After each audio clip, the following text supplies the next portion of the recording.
Olá pessoal, tudo bem? Começamos mais um podcast do Diário do Rodrigo Lima, aqui em São José do Rio Preto.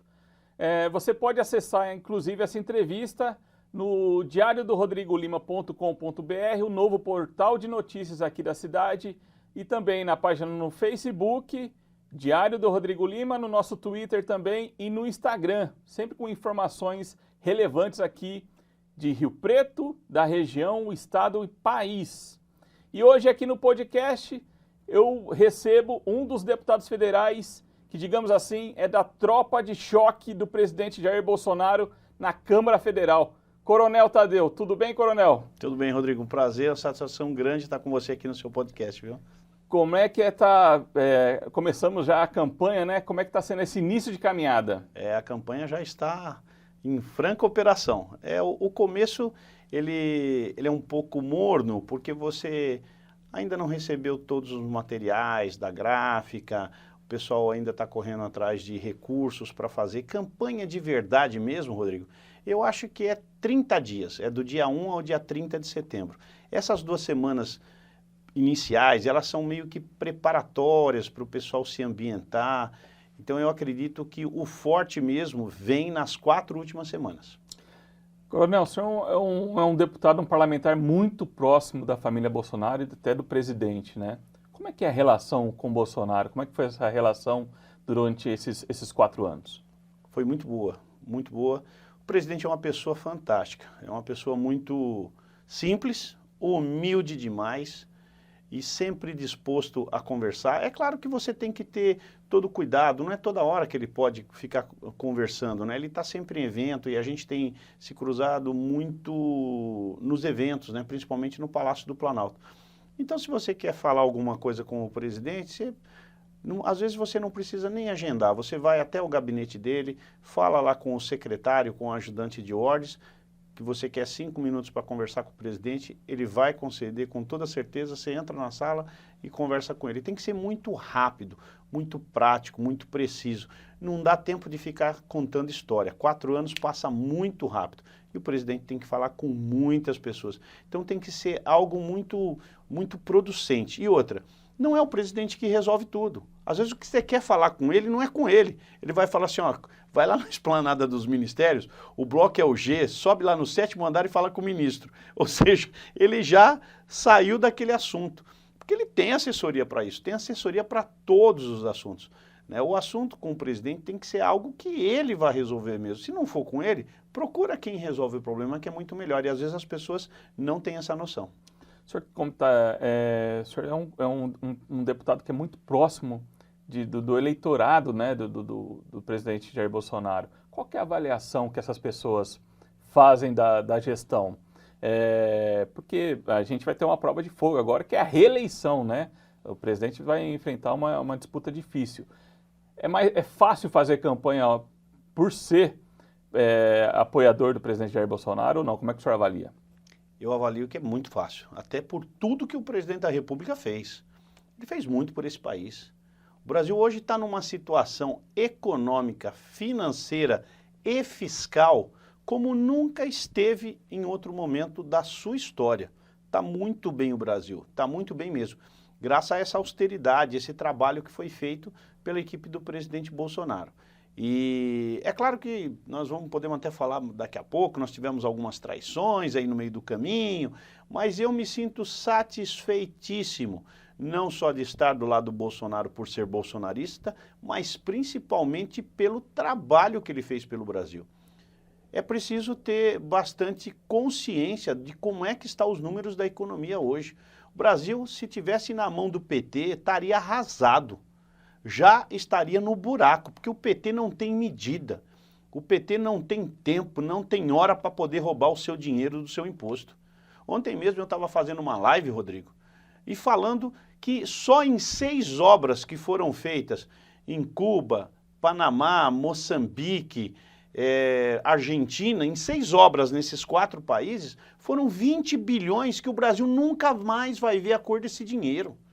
Engraçado que o Porto de Muriel, em Cuba, custou 683 milhões de dólares, Rodrigo. A garantia do pagamento é charuto. Eu tenho feito as minhas lives fumando um charuto.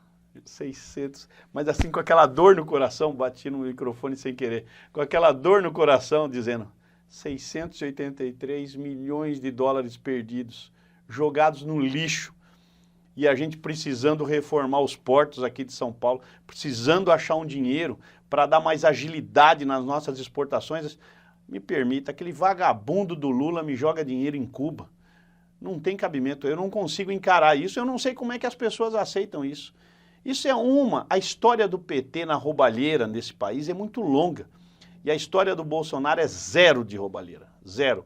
Os números estão aí, nós estamos tendo deflação, os preços estão caindo, conseguimos segurar o preço do combustível, aliás, conseguimos abaixar o preço do combustível, abaixamos imposto, nós conseguimos irritar uma parte da população abaixando impostos, mais de 3 mil itens, você já viu isso?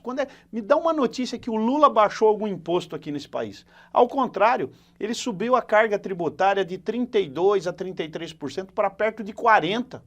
Nós tivemos um aumento de carga tributária, isso é histórico. Ele encareceu a vida do brasileiro de todas as formas que ele pôde. Arrecadou mais e enfiou dinheiro no bolso. Dele e da quadrilha toda. Então, eu fico satisfeito de falar isso, que o presidente Bolsonaro ele resolveu problemas crônicos que nós tínhamos. Olha a transposição do Rio-São Francisco, uma obra histórica concebida em 2008 para tentar alavancar a campanha da Dilma Rousseff em 2010. Essa obra, orçada inicialmente em 4 bilhões de reais, 4 bilhões, ela se gastou nessa obra 12 bilhões e, coincidentemente, sofreu 12 embargos judiciais por problemas de corrupção e não terminaram a obra. Aliás, sequer iniciaram a obra, só tinha cascalho mesmo, de verdade, nessa transposição do Rio São Francisco. A Dilma não fez nada nos 6 anos que ela ficou, porque é uma incompetente mesmo, só soube deixar a molecada do PT roubar no governo dela. E aí o que aconteceu? O coitado do Temer ficou exprimido com 2 anos de mandato. Assumiu o Bolsonaro, vamos resolver esse problema? Falei, vamos. Faz a conta aí, vamos ver com quanto é que a gente precisa de dinheiro. E o Rogério Marinho fez 3,6 bilhões de reais. Vamos terminar essa obra. E terminou. Terminou com 3,6. Agora, não dá para ficar olhando o passado, remexendo o passado. Quem tem que revirar esse passado é a justiça. A justiça precisa fazer o papel dela. Porque a denúncia já foi feita, não está mais na mão do executivo, o negócio agora é judicial, mas está feito. A água está lá no Ceará, no Sergipe, no Pernambuco, no Rio Grande do Norte, na Paraíba, se eu não me engano, Alagoas, eu tô com dúvida. Mas nesses outros 5 estados, né, o sertanejo viu a água do São Francisco chegar na porta da sua casa. Isso é uma das boas e maravilhosas histórias do governo Bolsonaro. Temos muita para contar. Por isso eu fico muito tranquilo, muito satisfeito em estar usando a camisa do Bolsonaro, em estar vestindo a camisa do Bolsonaro nessa campanha e levando o nome dele à frente. O presidente, inclusive, aqui na região de Rio Preto, ele terminou uma obra que era uma antiga reivindicação daqui, que era a duplicação do trecho urbano da BR-153. 32 quilômetros. Em Rio Preto é cerca de 18 quilômetros, deputado. Mas foi concluído. Vezes 2. Aí deu a volta. Dá 36, né? Na minha conta era um pouquinho menos. Você falou 18 quilômetros, vezes 2, 36. Na minha conta era 32. De um lado e de outro, e eu estava aqui na inauguração. Construtora, lembra até o nome da construtora, se não me engano, Construtora Bandeirante, não estou fazendo propaganda não. É que eles foram me procurar no início do meu mandato, né, essa construtora, foi me procurar justamente para ver se eu podia ajudá-los. E fui. Sentei lá no Ministério da Infraestrutura com o Tarcísio inicialmente, depois com o Marcelo Sampaio, que hoje é o atual ministro, e pedi a alocação desses recursos. Aí fui conversar com o presidente do DENIT, o superintendente, diretor-geral, não sei como é que chama, e o superintendente aqui de São Paulo, que é o Coronel Codelo. E a gente conseguiu fazer essa obra. Teve até um pouquinho de atraso, uma preocupação, falta de recursos, porque judiaram mesmo. Os cortes no orçamento do Ministério da Infraestrutura foram muito difíceis. O que o Tarcísio fez das tripas coração para poder finalizar essas obras todas, e uma delas era a BR-153, mas graças a Deus conseguimos entregar depois do prazo, né, por conta dessa falta de orçamento, mas entregamos essa duplicação da BR-153 aqui no trecho de São José do Rio Preto. Além da BR-153, nós temos também outros projetos importantíssimos que também tem. O senhor também participou diretamente nos bastidores, né, deputado? Apesar de o senhor não ser de Rio Preto, o senhor tem uma atuação política muito forte aqui na região. Eu estou me referindo ao contorno ferroviário da cidade. É um outro projeto que também vai ser finalizado? Vai ser finalizado. Nós vamos ter esse anel ferroviário, vamos dizer assim, né? Chamam de contorno, mas na verdade vai virar um anel ferroviário. Aqui é uma obra grande pra caramba, isso vai ajudar demais a malha ferroviária paulista, aquela que está no estado de São Paulo, está sob concessão já inclusive, e isso vai ajudar demais o desenvolvimento aqui. Eu tenho certeza absoluta que Rio Preto ganha muito com esse anel ferroviário que vai ser feito, né? Tem já o projeto, inclusive, né? Porque antigamente o trem passava no meio da cidade, e agora não. Até hoje passa. Até hoje passa. Vai ser desviado, ele vai passar ali perto de Bonifácio, Badi, e depois ele segue embora. 55 quilômetros o senhor fala o contorno ferroviário, isso, né? Esse anel ferroviário. Queria saber do senhor, tem as críticas contundentes contra o PT, contra o ex-presidente Lula. Como é que é a relação no plenário com a oposição? Olha, dentro do plenário nós debatemos, nós divergimos. Agora, eu vejo um petista querer defender o Lula, eu subo na tribuna para acusar o Lula, né? Porque esse cara aprontou muito mais atrapalhadas e roubalheiras do que propriamente fez. O que o Lula fez de verdade? Eu não consigo ver. Eu tenho uma série de obras que ele fez no exterior. E as grandes obras aqui dentro? Cadê as grandes obras? O Tarcísio ressuscitou obras de 20 anos atrás, 30 anos atrás, 40 anos atrás, todas elas prometidas pelos ex-presidentes, e nada acontecia, nada acontecia. Tem 4.000 quilômetros aí comprovados com foto o que era antes e o que era depois, que o Tarcísio entregou para o Brasil inteiro. Obras que caminhoneiros demoravam às vezes 10, 15 dias para rodar um trecho, hoje roda em 2, 3 dias.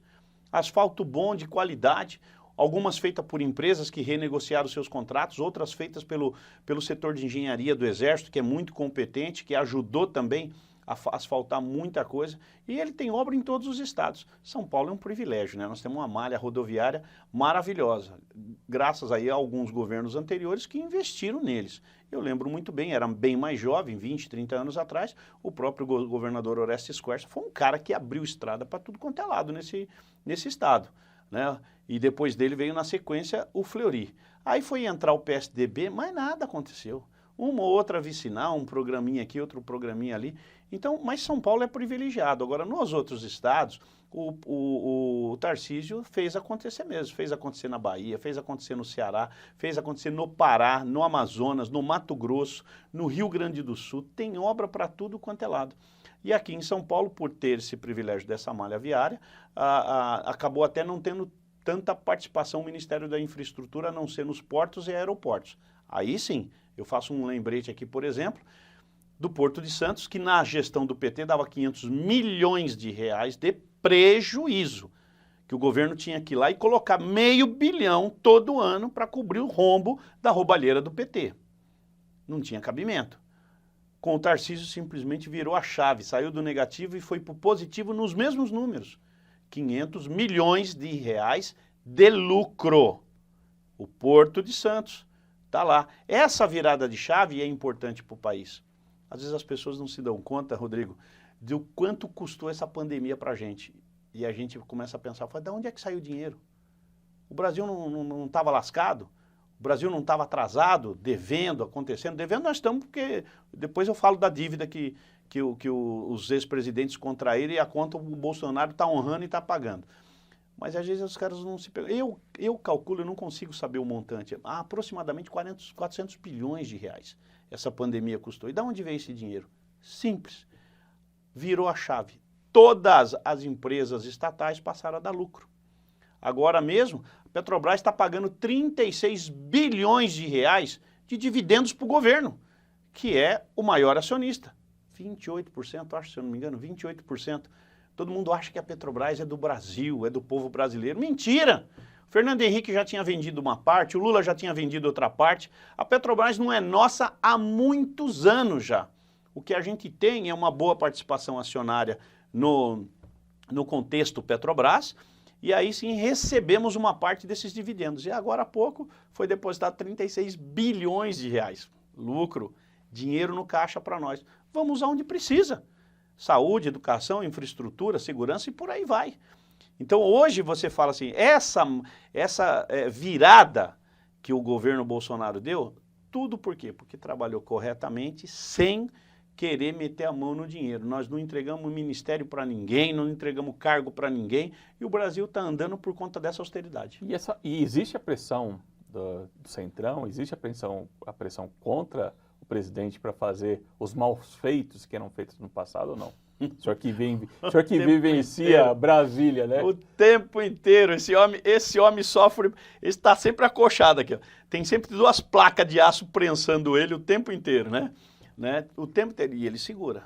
Por isso que eu falo, o cara é bom, velho. Porque ele não precisa ser ter um conhecimento técnico das coisas, porque ele tem assessoria.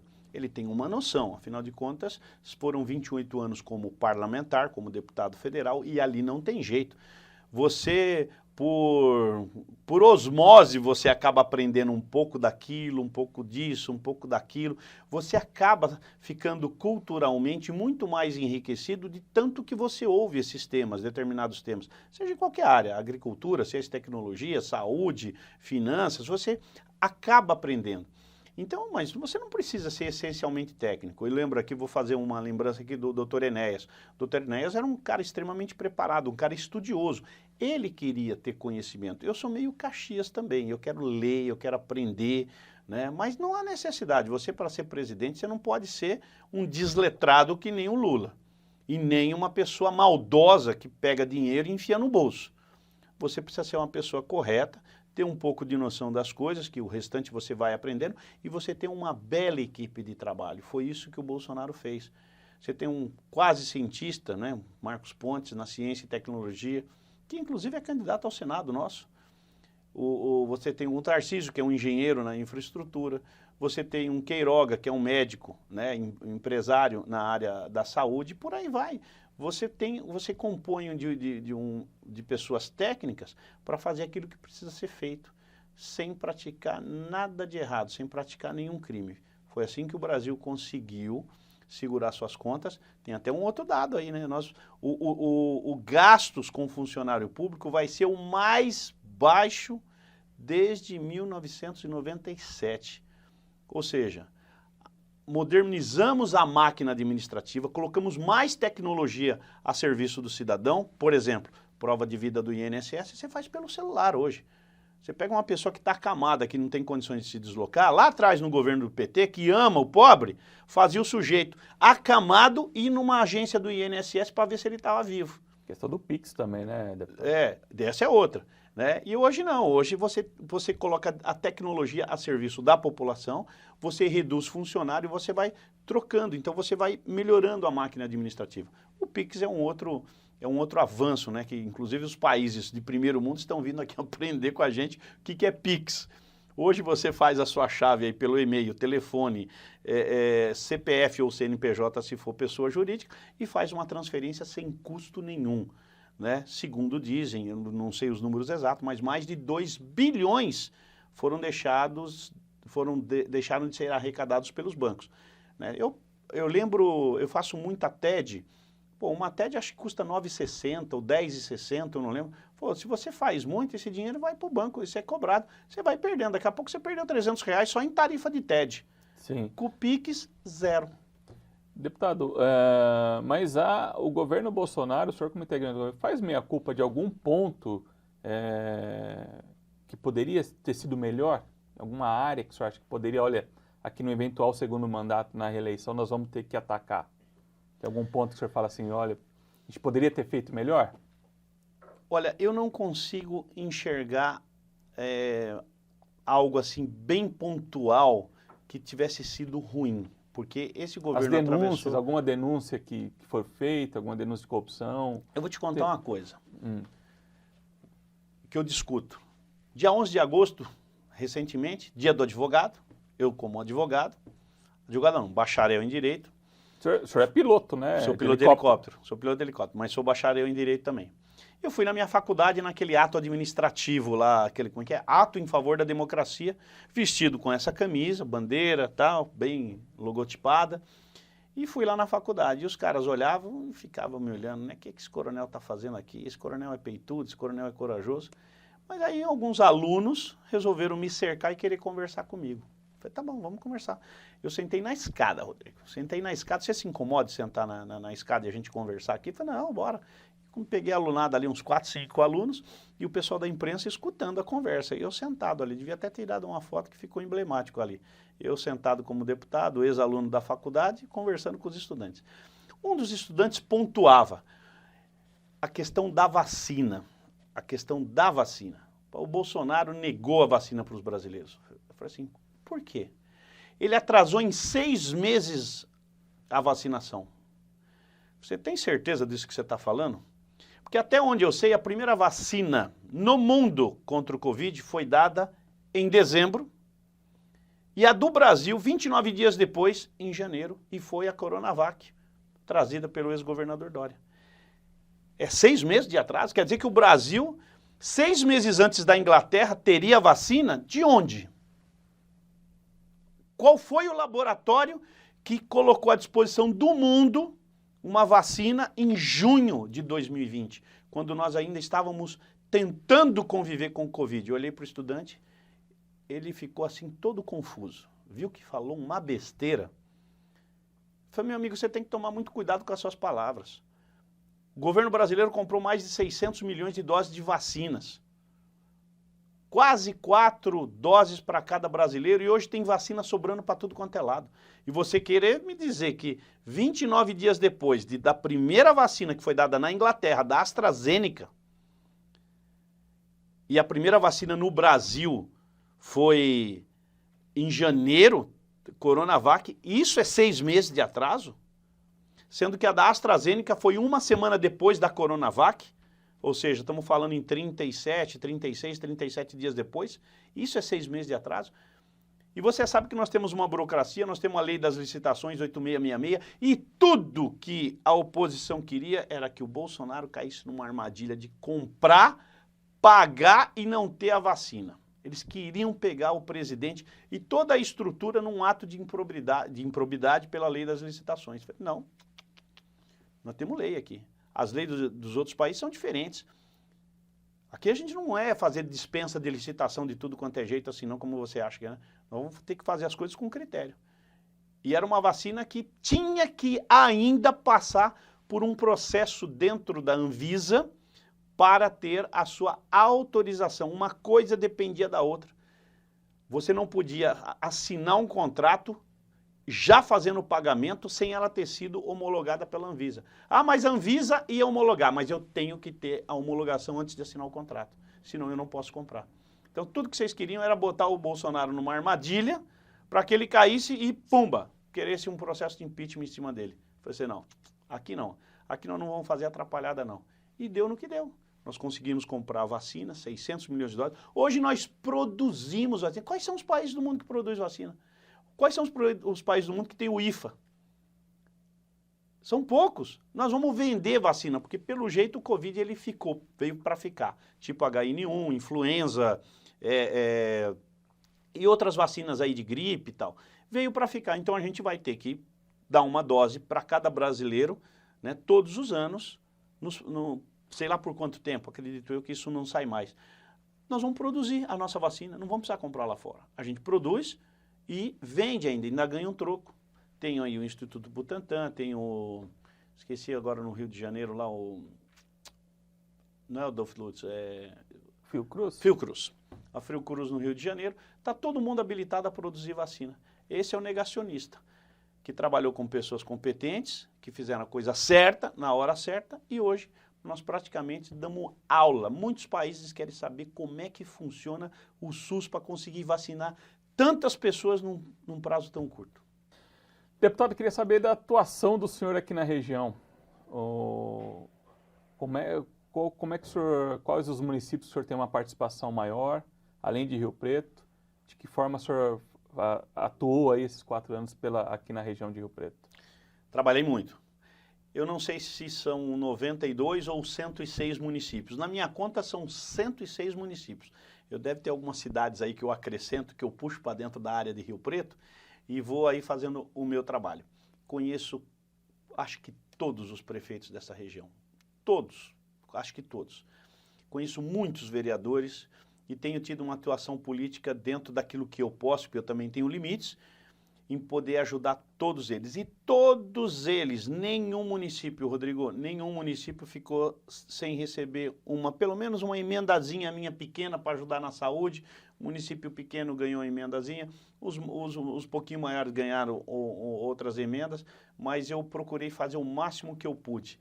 Aqui nessa região, eu acredito ter deixado pelo menos 50 milhões de reais. Pelo menos 50 milhões de reais. É um bom dinheiro. Um deputado federal tem cerca de 16 milhões de reais em emendas. Tem 16, no primeiro ano foi 15, no segundo foi 16 e depois pulou para 18, porque aumenta a arrecadação, aumenta o repasse. E tem o seu orçamento que todo mundo fala que é secreto, mas não é secreto. Não tem orçamento Existe secreto? esse negócio de orçamento secreto. O orçamento tem lá os recursos extras que o deputado, ele indica a partir do momento em que um prefeito pede uma determinada coisa.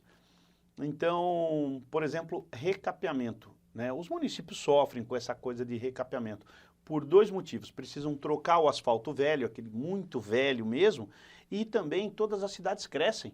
Nascem bairros todos os anos em todos os municípios. Um bairro aqui, outro ali, que é uma coisa mais bonita, mais caprichosa que um prefeito pode fazer, é criar um bairro e colocar água, esgoto, calçamento e asfalto e luz. São 5 itens necessários.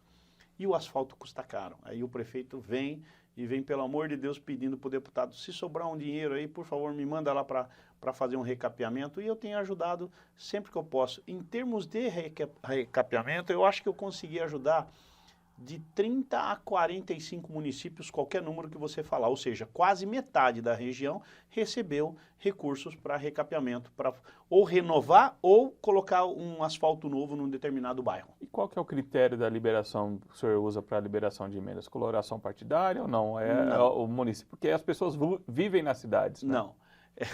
Bom, se tivesse um prefeito do PT aqui, não tem, nenhum.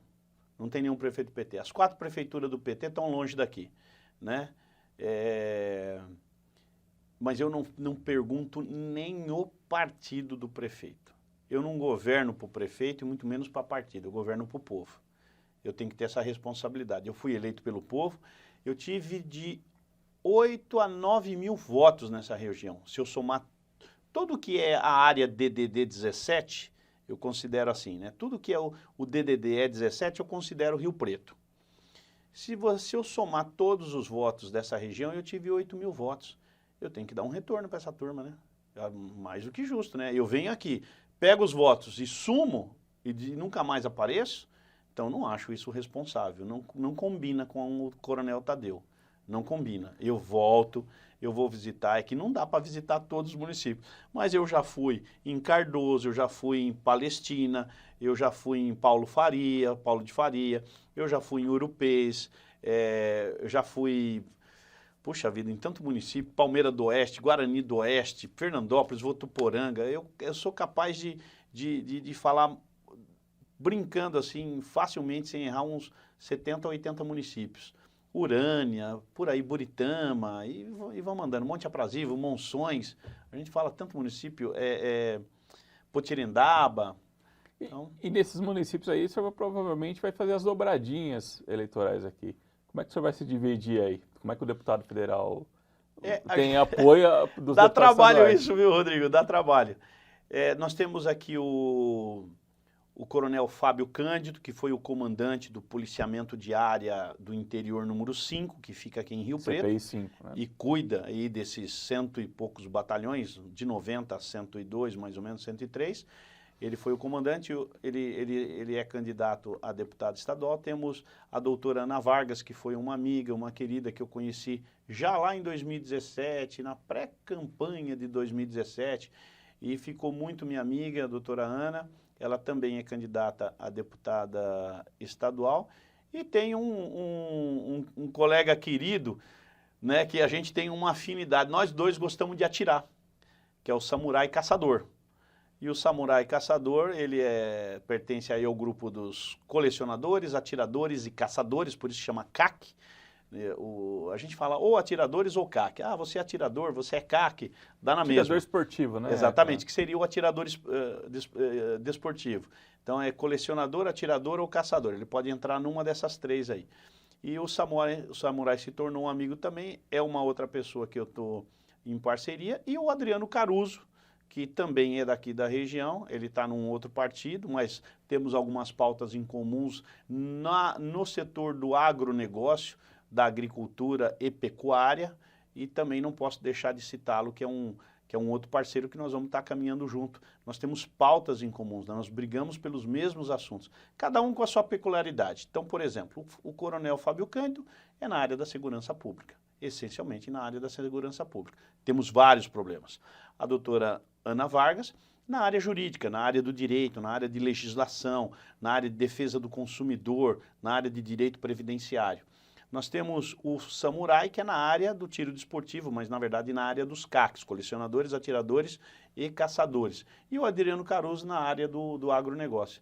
E porque lá não adianta você falar que eu sou o homem da segurança pública, não. Quando você vira deputado federal, você tem que saber de tudo, porque você vai dar voto em cima de muitos projetos. E aí, você vai ser aquele deputado que fica sim ou não só se recorrendo a assessores? Eu não faço isso. Eu leio os projetos, quero saber o que é de bom, o que é de ruim, né? Por isso que eu já falei lá atrás no começo da nossa entrevista. Eu sou Caxias, eu gosto de saber de tudo. E você aprende muito. Então hoje eu sei a dificuldade do produtor de leite, do produtor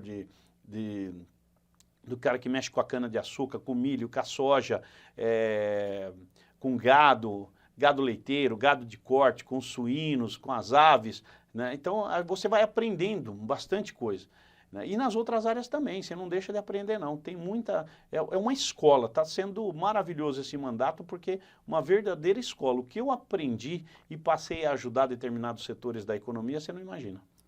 O que representaria uma eventual vitória do ex-presidente Lula? Um caos para o Brasil. Aquilo é a imagem do cão. Aquilo é um futuro negro. Nós vamos ter uma nuvem preta em cima do Brasil, porque a gente não sabe para onde vai, mas eu já imagino.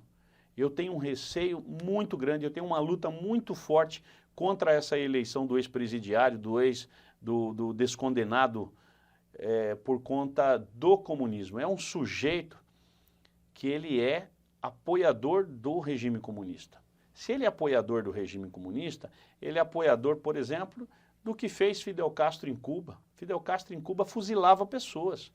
Ele é um apoiador de Hugo Chávez, que foi presidente da Venezuela, e de Nicolás Maduro.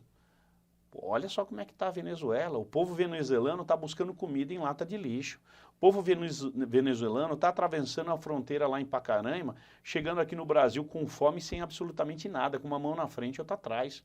Esse é o regime comunista.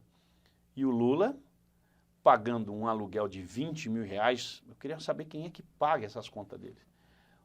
Se hospedando em suítes de 6 mil reais, e quando era presidente não fazia pouco caso não, era o vinho mais caro na mesa, a comida mais cara no prato, o hotel mais caro para ele descansar em qualquer lugar que ele fosse.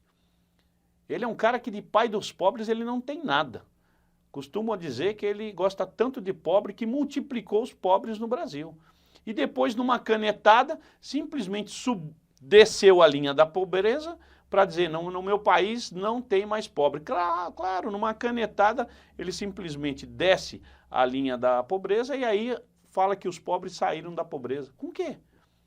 Nós temos ainda muita coisa para fazer. Nós estamos conseguindo reduzir o desemprego que foi deixado para o governo Bolsonaro. Desculpa que eu bati mais uma vez no microfone. Nós temos deixaram 14 milhões de desempregados para a gente. Na pandemia, os malucos que governavam os estados aqui, tipo Dória, Rodrigo Garcia, esses sem vergonhas da política, fizeram com que o desemprego subisse a 15 milhões. Nós ganhamos 1 milhão de desempregados com a pandemia, né? E esses políticos malfeitores agora vão querer pedir voto. Fecharam o comércio, desempregaram pessoas e agora estão aí pedindo voto. Com a cara lavada, cara de pau, sem passar óleo de madeira. Nós reduzimos isso. De 15 milhões, hoje nós estamos abaixo de 10. 9,4 milhões de desempregados. E vamos abaixar mais. Isso é o governo Bolsonaro. Então Lula jamais faria isso. Jamais ele teria o cuidado e o critério com o ajuste fiscal, com a balança comercial, com o superávit primário da economia. Ele não teria cuidado nenhum, ele só queria gastar e ia jogar dinheiro no bolso dos seus amigos.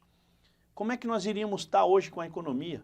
É fácil, olha para a Argentina lá embaixo. Elegeram um governo comunista. Socialista, né? Entre parênteses, assim, socialista.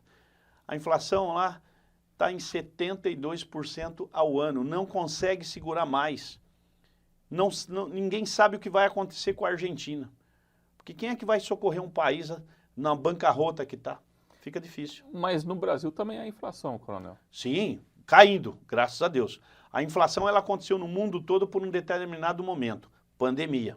Nós tivemos a pandemia e tivemos a alta dos preços em todo o mundo. Qual é o país que está fazendo a lição de casa? O Brasil. Nem os Estados Unidos estão conseguindo. Minha irmã mora nos Estados Unidos há 34 anos. A inflação lá está à beira da morte. 7% para quem não tinha nada de inflação. Era zero de inflação e pum, deu um salto para 7%. O Brasil não, o Brasil estava na casa de 5, 4, 5 e deu um salto para 10%. E agora estamos segurando a inflação, nós estamos tendo deflação. Então agora nós vamos ver esse resultado. Todos os economistas estão errando e não acreditam que o Brasil está fazendo por conta da equipe econômica. A gente, eu queria abordar com o senhor a questão até da gasolina, o preço da gasolina em Rio Preto. Semana passada já eu trouxe uma informação que para baixo de R$5. Essa é uma notícia muito boa. 5,17 eu já abasteci. O senhor já abasteceu 5,17. Vamos lembrar que nós tivemos lugares aqui no mais, Brasil. Né? Vai cair mais. Vai cair mais. A gasolina já chegou a bater em R$8 ou um pouquinho acima de 8 em alguns lugares do Brasil. Ontem eu abasteci com 5,17. E a tendência é cair mais. Então, se não é possível que a gente tenha gasolina abaixo de 5 mesmo, 4,80, 4,90. Isso é a lição de casa. O que está acontecendo? O preço do barril está diminuindo agora também. Nós temos a ajuda do mercado do barril de petróleo. Ajuda, está abaixo de $90 e isso nos ajuda porque graças ao PT, graças a essa porcaria desse partido, essa coisa que a justiça já deveria ter cancelado essa legenda já há muito tempo, porque o que eles fizeram com o Brasil não merece existir mais esse partido. Graças ao PT, nós temos que comprar combustível lá fora. Combustível. Nós pegamos o nosso petróleo aqui dentro, mandamos lá fora, aí eles refinam lá fora, porque o PT construiu refinaria, mas foi na Venezuela, não foi aqui, que a gente deveria ter as refinarias aqui. Aí, por não ter refinaria, nós temos que comprar o combustível nosso, caro pra caramba, para poder jogar no mercado interno. São 80 bilhões de litros de diesel que a gente usa. Quanto de diesel a gente refina? Nem 30% disso. Tudo tem que comprar de fora, temos que comprar diesel de fora. Gasolina, a mesma coisa. É algo em torno de 90 bilhões de litros de combustível. Mesmo sendo autossuficiente. Mesmo sendo autossuficiente de petróleo, nós não somos autossuficientes de combustível. As nossas refinarias estão em outros lugares, em outros paraísos fiscais do PT, menos aqui no Brasil. Abreu e Lima, só te contando essa de Abreu e Lima, é uma refinaria que era para ser a maior refinaria do mundo. Custou os tubos de dinheiro, é a refinaria mais cara do mundo. Custou acho que 12 ou 16 bilhões de dólares para ser construída. Deveria refinar 1.600.000 barris por dia. Mas não refina mais do que 150 mil barris. Menos de 10%. E custou uma dinheirama que a gente não sabe nunca para onde foi esse dinheiro. Lá no Rio de Janeiro tem um outro complexo, o Comperj, que foi o que colocou o Sérgio Cabral na cadeia e hoje ele está aí com 400 anos nas costas e deveria ter muito mais gente junto com ele dentro da cadeia. O Comperj é a mesma coisa. Sumiram com 4 bilhões de dólares para construir o Comperj, que era para refinar o nosso óleo aqui dentro do nosso território e simplesmente o petróleo sai ali do mar de Macaé, de Vitória, do pré-sal ali do Rio de Janeiro, vem para a refinaria ali no Comperj, no município de Itaboraí, daí iria para o Brasil inteiro. Muito simples. O que fizeram com o Comperj? Nunca saiu. Coronel, essa questão da queda da gasolina, o consumidor sempre fica com o pé atrás de que a questão é por conta da eleição, uma medida eleitoreira. Como é que o senhor se posiciona em relação a isso? Não tem nada a ver de eleitoreiro. O mercado do petróleo, ele é um mercado internacional. O petróleo é uma commodity. Nós não mandamos nesse preço. O que manda no preço é o mundo. É simplesmente a procura pelo combustível. Se você procurar mais combustível, ter mais procura do que oferta, o preço sobe. Se você tiver menos procura e mais oferta, o preço cai. O que está acontecendo é isso. Nós vivemos um boom de consumo de energia. Todo mundo precisou de energia. E nós tivemos um inverno, tivemos aí vários contextos que fazem com que o consumo de energia aumente. E uma das bases da energia é justamente o petróleo. Você precisa dele. Então a procura aumentou, o preço subiu. Nós estamos vivendo um momento de inflação, muito consumo, muita gente procurando muita coisa para comprar. Tivemos essa alta inflacionária mesmo e infelizmente a gente não consegue mandar nesse mercado. O petróleo não é só nosso. O petróleo ele está no mundo inteiro. Em vários lugares do mundo se tira petróleo. E, portanto, esse preço ele sobe ou desce na medida em que o consumo aumenta ou diminui. Se aumentar o consumo, o preço vai junto. Se diminuir o consumo, o preço cai junto. Então, esse é um contexto. E no Brasil, o que a gente tem feito é justamente controlar o preço interno aqui. Primeiro, reduzimos impostos. O governo federal, o governo Bolsonaro reduziu o imposto. O que é que fez o Dória? O que é que fez o Rodrigo Garcia? Nada. Ficou quietinho, sentado na sua mesa, tomando café e água gelada, fazendo de conta que não é com ele. Não abaixou um centavo sequer. E a gente esperando os governadores tomarem uma posição, falei, pô, gente, vamos ajudar também. São Paulo paga 25% de ICMS, Espírito Santo paga 34%. Aí o que nós fizemos lá na Câmara? Falei, vamos fazer a PEC dos combustíveis. Nós obrigamos os governadores. Não tem até uma disputa, né? O Rodrigo Garcia reivindica essa questão dos combustíveis. Ele não fez absolutamente nada, pai. Esse é um safado. Se ele falar que ele fez alguma coisa, ele está mentindo. Quem abaixou foi a PEC dos combustíveis, que nós abaixamos para 17%. Aí sim foi obrigado a baixar. Aí nós baixamos um pouco, aí tiramos imposto federal, o Bolsonaro baixou. A PEC dos combustíveis, nós mexemos lá na Câmara e no Senado e conseguimos baixar para 17%. E agora a Petrobras, nessa nova gestão do Caio Paz de Andrade, né, já baixou pela 4ª vez o combustível e aí nós estamos fazendo a nossa parte, que é ajudar o povo. Eu queria analisar com o senhor o cenário eleitoral em São Paulo. Nós temos o Haddad aparecendo na Fernanda Haddad, candidato PT, à frente nas pesquisas. Aí a gente tem uma disputa ali entre Tarcísio, apoiado pelo presidente Bolsonaro, e o Rodrigo Garcia, que se diz nem à direita e nem à esquerda, à frente. Ele está usando essa colocação, falando de governador raiz, enfim. Como é que o senhor avalia esse cenário? Olha, essa eleição ela vai ser disputada, mas o Tarcísio de Freitas tem todos os predicados para ganhar essa eleição no segundo turno. Dificilmente ela vai ser fechada no primeiro turno, porque tem que se reconhecer, existem 3 candidatos com uma boa porcentagem do votos, que não dá para nenhum, nem A, nem B, nem C, ganhar no primeiro turno. Mas ir para o segundo turno e chegar à frente de qualquer um dos 2 candidatos, o Tarcísio tem todos os predicados para isso. E é o que deve acontecer. Eu tenho certeza que é isso que vai acontecer. Ele termina em primeiro e ganha no segundo turno. Isso iria com quem? Eu que não acredito em pesquisas, acho até que essas pesquisas elas teriam que estar muito erradas, mas ele já consta na frente em algumas pesquisas, ele já está na frente, tanto na estimulada como na espontânea. O segundo lugar é difícil você dizer ainda, mas hoje eu acho que está mais para o candidato da esquerda, o poste do Haddad, disputar o segundo turno. Até porque tem que reconhecer, o PT tem um eleitorado, tem lá um eleitorado, uma porcentagem sempre, historicamente, desde que eu acompanho a política, em 1986, o PT sempre teve o seu eleitorado. O PT foi construído em 80 e formou uma base política, uma base de eleitores muito forte desde 1980, quando foi feita a sua fundação lá em São Bernardo do Campo. Então, historicamente, o PT ele sempre aparece com aquela porcentagem. É com aquela porcentagem que eu acredito que o candidato da esquerda deve passar para o segundo turno, junto com alguns outros partidos, né, tipo PSOL, PSB, PCdoB, Rede. Ele tem aquele grupinho ali que vai permitir que ele passe para o segundo turno. Aí não vai dar graça. Aí eu tenho certeza. O interior de São Paulo é muito conservador, é muito correto. Está se livrando do PSDB, que é o irmão gêmeo, o irmão siamês do PT, está se livrando do PSDB depois de 28 anos de uma ditadura, onde fizeram de tudo que podiam para prejudicar o Estado, está se livrando do PSDB e no segundo turno o PT não vai ter a mínima chance com o Tarcísio. Queria perguntar para o senhor agora do bolsonarismo.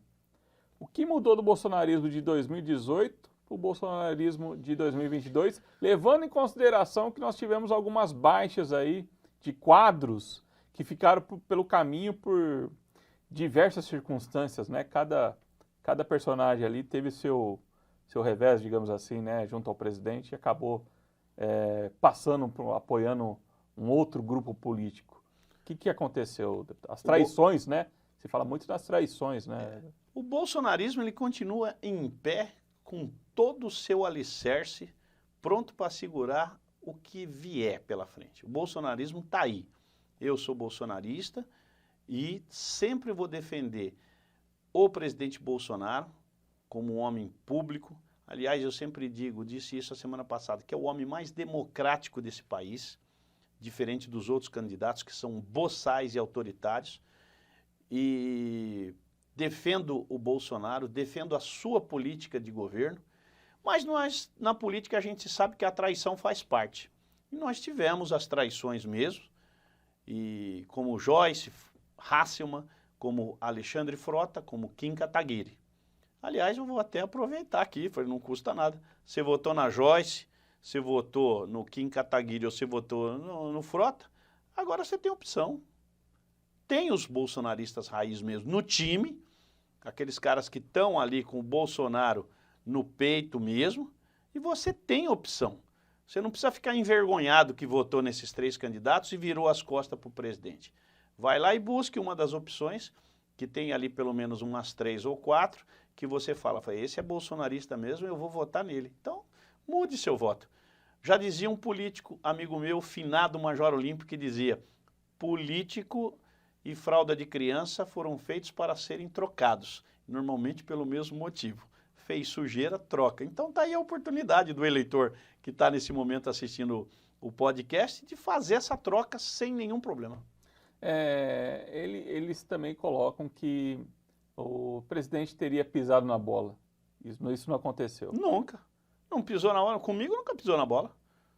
Por que pisou com eles?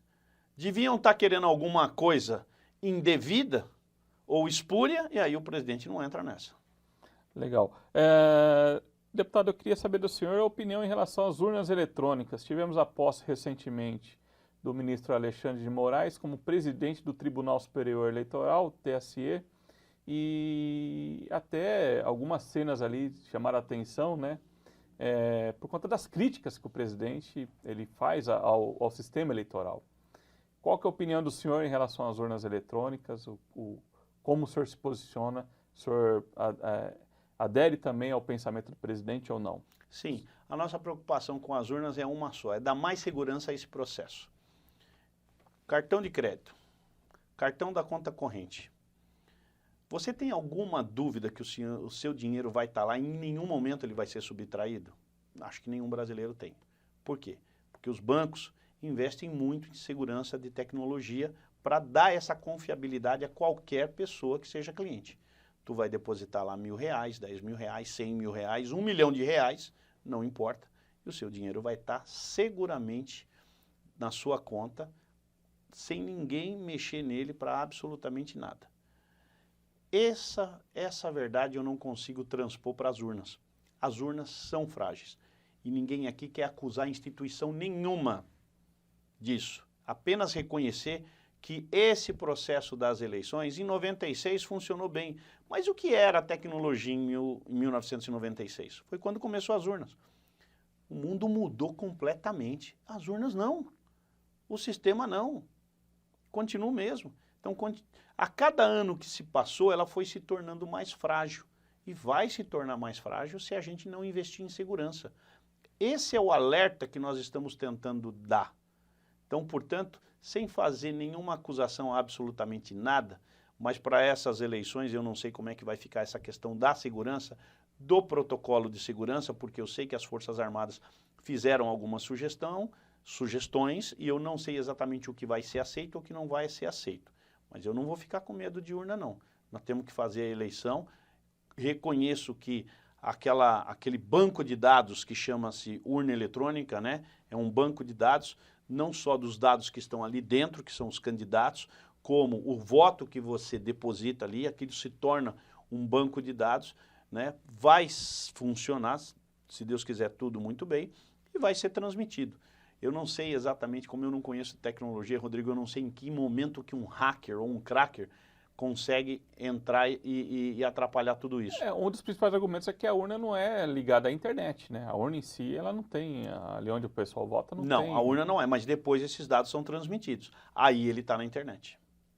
Aí ele está. Esse é o receio do... Esse é o receio, exatamente. Se eu pegar aquela caixa, que onde ao final da eleição, às 17 horas, e transportar ela do jeito que ela está lá para Brasília, né, é uma coisa. No momento em que eu plugo ela na internet, é outra coisa. E você tem alguma coisa aí que eu não conheço, que eu não sou técnico, então por isso eu não posso falar, mas que é muito questionável. E é isso que os técnicos hoje avaliam que poderia ser melhorado. Não deu tempo para essa? Vamos para a próxima. Vamos aí para 2024, né? 2024. Eu pergunto para o senhor, em relação à questão da saidinha dos presos. O senhor se posicionou como? O senhor votou como essa proposta? E qual que é a sua expectativa em relação ao Senado? O senhor é a favor ao fim da saidinha ou não? O preso, para mim, ele é sempre muito bom, ou quando está preso ou quando está morto. Essas são as duas únicas situações que eu aceito um preso. Ou preso ou morto. O senhor não acredita em ressocialização? Claro que eu acredito. Mas por que ela não pode ser feita dentro da cadeia? Por que você não pode levar um trabalho para ele dentro da cadeia? Você tem que fazer isso. Nós temos uma população carcerária de entre 600 e 700 mil no Brasil, aproximadamente 200, 230 mil aqui em São Paulo. E quantos desses presos efetivamente cumprem o que diz a CLT, por exemplo, trabalhar 40 horas semanais? 8 horas por dia, 5 dias na semana. Quantos? É ridículo. O número é muito pequeno, não sei se 10, 15, 18%, mas não chega a 20%. Nós não estamos falando que nem 40 mil presos fazem isso. E os outros, aqui em São Paulo, e os outros 200 mil presos ficam aí o quê? Comandando o crime de dentro da cadeia. E você vai me dizer que isso é ressocialização? Nunca. Nunca. O preso tem que trabalhar, todos, sem exceção. Todos têm que trabalhar. É uma mão de obra. Você imagina você colocar 240, 220, 240 mil presos para trabalhar, para produzir alguma coisa? O Estado ganharia muito com isso. Ou ele vai fazer, por exemplo, uma carteira escolar, ou ele vai fazer, por exemplo, caderno, ou ele vai fazer caneta, lápis, ele vai produzir alguma coisa, vai produzir brinquedo, vai produzir roupa, vai produzir uniforme. Nós temos ali uma mão de obra barata que poderia ter sido utilizada, deve ser utilizada, e infelizmente ela está ali toda ociosa e o Estado é conivente com essa situação e sendo conivente ele alimenta o crime. Porque quantas pessoas já não receberam aquela ligação de dentro do presídio, do próprio presídio, se fajutando ou simulando um sequestro? Como é que pode um negócio desse? Primeiro que já está errado, o telefone está dentro da cadeia. E segundo, se o sujeito está tendo tempo para fazer aquilo, é porque ele está totalmente ocioso. E aí onde tem que entrar o Estado.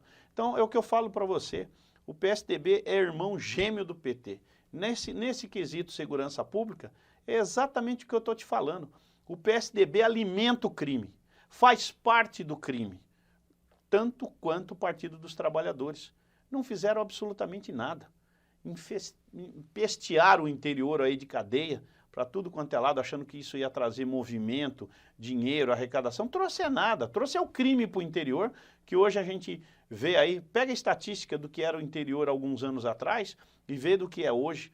Hoje muita gente já não fica mais sossegada na sua própria casa. Cidades de 3 a 8, 10 mil habitantes, o povo não fica sossegado, principalmente no final de semana que vem o bonde lá de São Paulo para visitar os presos e trazer insegurança para a cidade. Deputado, temos o risco de termos golpe no Brasil? O presidente Bolsonaro eventualmente não aceitar a derrota nas urnas? Não, nenhum. O presidente Bolsonaro, como eu já disse, ele é uma das pessoas mais democráticas nesse país hoje. Aliás, eu digo o seguinte, é a mais democrática. Quando você fala em democracia, é simplesmente permitir que todos aqueles cidadãos que têm o seu título de eleitor e, portanto, são elegíveis, participem das decisões políticas. No Brasil, a gente tem uma democracia representativa. Nós não temos uma democracia direta como tivemos em Atenas, né, em anos, muitos anos atrás. É uma democracia representativa. E hoje ela está praticamente em sua plena atividade. Eu digo quase, porque nós tivemos algumas coisas bizarras. Nós tivemos governadores prendendo pessoas, nós tivemos prefeitos fechando comércios, né, impedindo as pessoas de ter a sua liberdade de trabalhar, a sua liberdade de ir e vir, a sua liberdade de se expressar. Isso é um atentado contra a democracia. E o presidente não foi ele que fez isso de jeito nenhum, ao contrário. Ele sempre foi o cidadão brasileiro, chefe da nação, que sempre foi contra essa arbitrariedade. Isso é uma arbitrariedade mesmo. E hoje nós temos uma democracia graças ao presidente da República. Porque senão tivéssemos qualquer outro tipo de governo, por exemplo, se o Haddad tivesse ganho em 2018, eu duvido que hoje nós estaríamos numa democracia.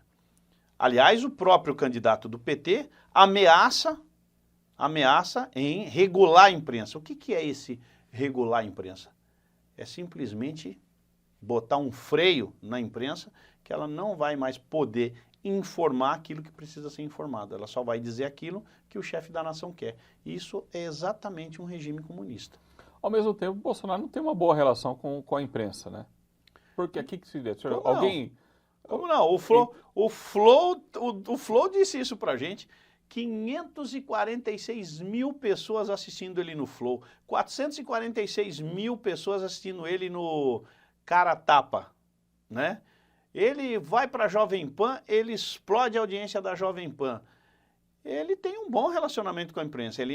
Alguns ali que se dizem imprensa, que deveriam informar e passam a atacar o presidente, com esses não tem acordo mesmo. Mas são pontuais.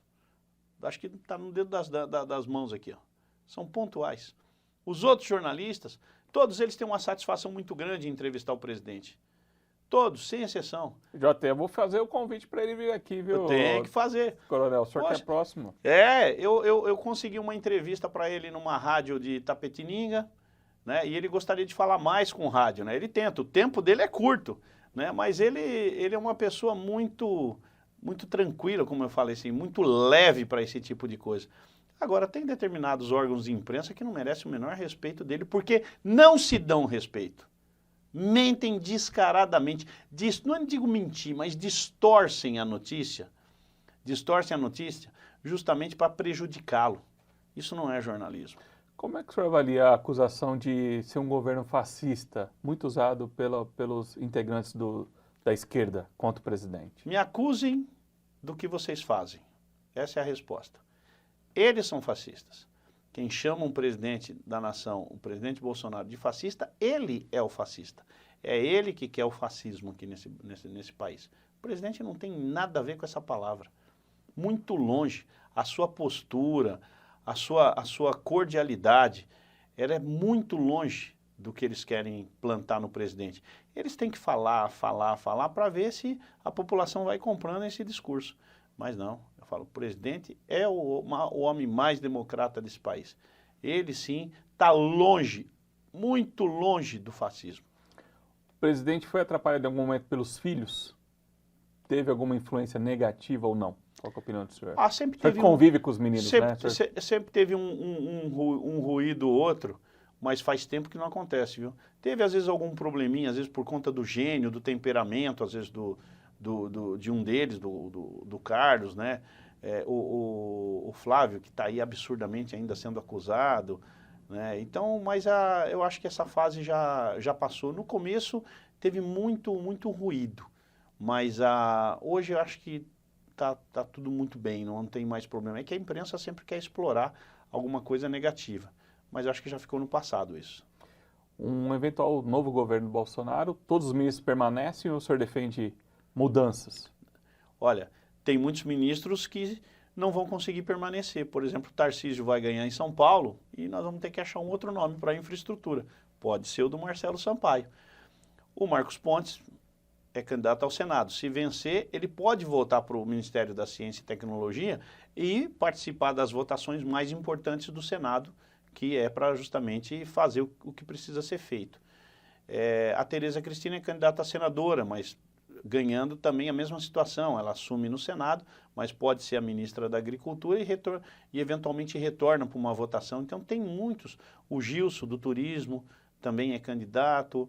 Então existe um leque de ministros, né, e secretários que foram lançados nas eleições aí nos seus diversos estados, que dependendo do cargo, volta, dependendo do cargo, não volta. Onyx Lorenzoni, se ganhar a eleição no Rio Grande do Sul, está bem lá, deve ter um segundo turno, provavelmente lá, e aí ele não seria mais, ultimamente ele estava na pasta do trabalho, mas ele já passou pela Casa Civil, pelo Ministério da Cidadania e, por último, a pasta do trabalho. É um homem de confiança do presidente, mas ganhando o governo do Rio Grande do Sul, ele vai ficar próximo, mais longe, vai ser um parceiro lá embaixo. Legal. Deputado, eu agradeço muito a presença do senhor aqui no podcast do Diário do Rodrigo Lima. Eu que agradeço, Rodrigo. Sucesso para você. Eu sei que você começou seu podcast recentemente. E a galera que está assistindo aqui, gente, por favor, dá um compartilhar aí nessa entrevista, não só nessa, mas em todas as outras, porque o Rodrigo faz sempre um bom trabalho. Eu sempre costumo falar, né? Os 3 Cs, curta, comenta e principalmente compartilhe. Sucesso para você e para toda a sua equipe. Legal, muito obrigado. E agradeço você, amigo internauta, você que acompanha aqui o podcast do Diário do Rodrigo Lima. Lembrando que você pode acessar também nosso portal de notícias, o diariodorodrigolima.com.br, e as nossas outras redes sociais, o Facebook, o Instagram e o nosso Twitter também. A gente sempre presente com as informações mais relevantes de Rio Preto, região, estado, país e mundo. Fique aqui meu abraço, porque você sabe, jornalismo aqui tem lado seu. Um abraço e até a próxima, pessoal.